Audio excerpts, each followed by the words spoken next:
का घर खुशियों से भर गया। लक्ष्मी के पति ने अपनी बड़ी बेटी का विवाह तो धूमधाम से किया, परंतु अभी दोनों छोटी लड़कियां विवाह योग्य नहीं हुई थी। अचानक भक्तिन पर प्रकृति की गाज गिर गई। उसके पति का देहांत हो गया। उस समय भक्तिन की आयु 29 वर्ष थी। संपत्ति के लालच में परिवार के लोगों ने उसके सामने दूसरे विवाह का प्रस्ताव रखा, परंतु वह सहमत नहीं हुई। उसने अपने सिर के बाल कटवा दिए और गुरु मंत्र लेकर गले में कंठी माला धारण कर ली। वह स्वयं अपने खेत की देखरेख करने लगी। दोनों छोटी बेटियों का विवाह करने के बाद उसने बड़े दामाद को घर जमाई बना लिया, परंतु बदकिस्मती तो भक्तिन के साथ लगी हुई थी। शीघ्र ही उसकी बड़ी बेटी भी विधवा हो गई। परिवार वालों की नजर अब भी भक्तिन की संपत्ति पर थी। भक्तिन के जेठ का बड़ा बेटा विधवा बहन का विवाह अपने तीतरबाज साले के साथ करवाना चाहता था, परंतु भक्तिन की विधवा लड़की ने इस प्रस्ताव को अस्वीकार कर दिया।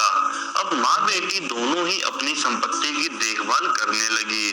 एक दिन भक्तिन घर पर नहीं थी। उस वक्त तीतरबाज समय देखकर बेटी की कोठरी में जा घुसा और उसने भीतर से दरवाजा बंद कर दिया।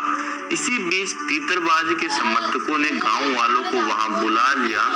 भक्तिन की बेटी ने तीतरबाज की अच्छी प्रकार पिटाई की और कुंडी खोल दी और उसे घर से निकाल दिया। लेकिन तीतरबाज ने यह तर्क दिया कि वह तो लड़की के बुलाने पर कमरे में दाखिल हुआ था। आखिर में गांव में पंचायत बुलाई गई। भक्तिन की बेटी ने बार बार तर्क दिया कि यह तीतरबाज झूठ बोल रहा है, अन्यथा वह उसकी पिटाई क्यों करती, परंतु पंचों ने कलयुग को ही इस समस्या का मूल कारण माना और यह आदेश दे दिया कि अब दोनों पति पत्नी के रूप में रहेंगे। भक्तिन और उसकी बेटी कुछ भी नहीं कर पाए। यह विवाह सफल नहीं हुआ। तीतरबाज एक आवारा किस्म का आदमी था और कोई काम धाम नहीं करता था, अतः भक्तिन का घर गरीबी का शिकार हो गया। हालत यहाँ तक बिगड़ गई कि लगान चुकाना भी कठिन हो गया था।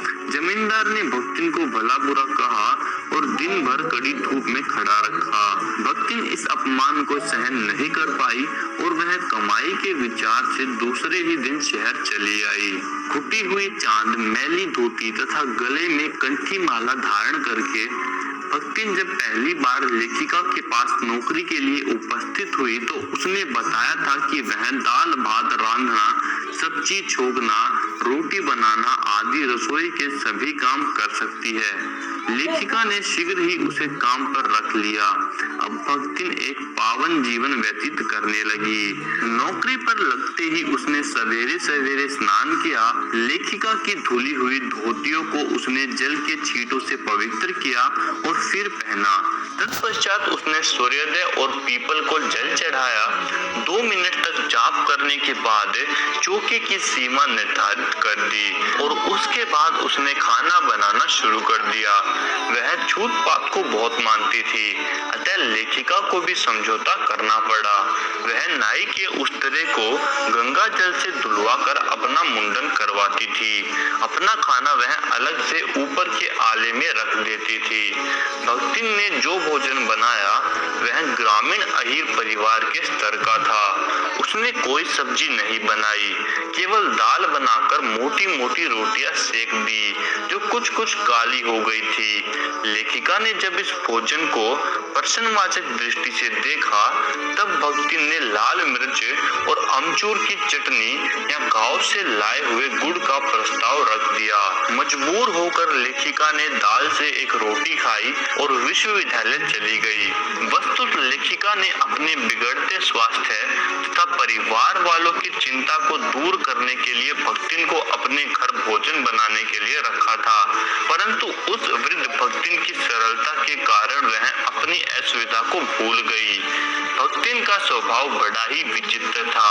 वह हमेशा दूसरों को अपने स्वभाव के अनुकूल बनाना चाहती थी और स्वयं बदलने को तैयार नहीं थी। स्वयं लेखिका भी भक्तिन की तरह ग्रामीण बन गई, किंतु भक्तिन जो की तो ग्रामीण ही रही। शीघ्र ही उसने लेखिका को ग्रामीण खान पान के अधीन बना दिया, किंतु स्वयं कभी भी रसगुल्ला नहीं खाया और न ही आए कहने की आदत बदलकर जी कह सकी। भक्तिन बड़ी व्यवहारिक महिला थी। वह अक्सर लेखिका के बिस्तर पर पड़े पैसे को मटकी में छिपाकर रख देती थी। उसके लिए यह कोई बुरा काम नहीं था। उसका कहना था कि घर में बिखरा हुआ पैसा टका